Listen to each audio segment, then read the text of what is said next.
Ferrari 250 California, Ford Mustang ou mythique Triumph TR3, ces bijoux de mécanique font rêver.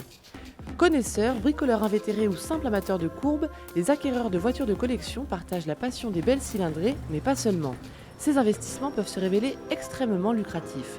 Fiscalité avantageuse ou plus-value à la revente, les véhicules d'époque allient placement intelligent et plaisir. L'engouement est massif. Avec un volume qui croît de 30% par an, le marché mondial de l'automobile de légende pèserait aujourd'hui 55 milliards d'euros.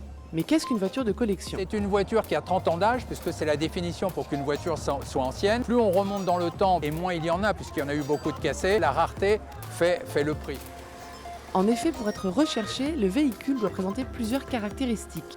Rareté, bien sûr, originalité des lignes et intérêt historique, mais au-delà de ça, le palmarès et le prestige sont source de valeur. Si elles ont fait de la compétition, si elles ont appartenu à des artistes, à des personnes d'une certaine notoriété, forment le prix d'une voiture. Si les luxueuses des années 60, Ferrari, Jaguar et Bugatti, restent sans surprise au sommet de la cote, il est un élément souvent pris en compte au moment de l'achat, en dépit de tout critère, le côté affectif. Pour moi, ça remonte à l'enfance, si vous voulez. Ça remonte à 1943.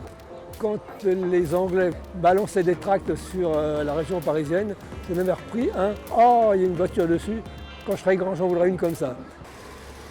Les petits budgets très intrépides peuvent opter pour les Youngtimers, mais attention, les modèles produits en masse sont moins rentables.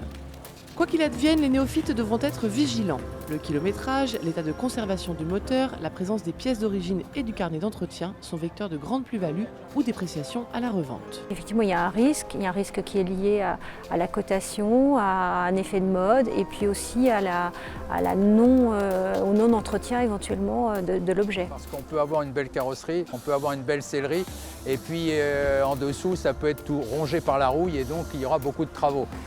Mais revenons à la fiscalité.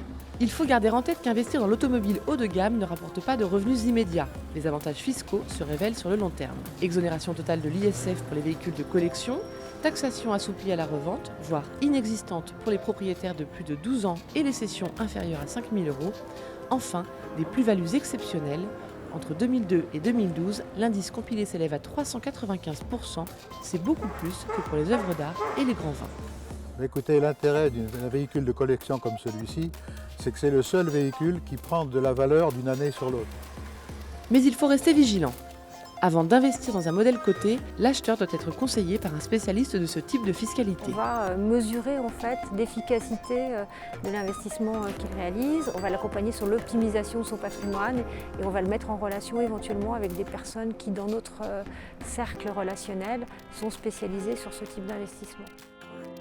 Et si la fiscalité est avantageuse, le plaisir de faire rugir le moteur de son bolide dans les réunions et les rallyes historiques sera encore plus délectable.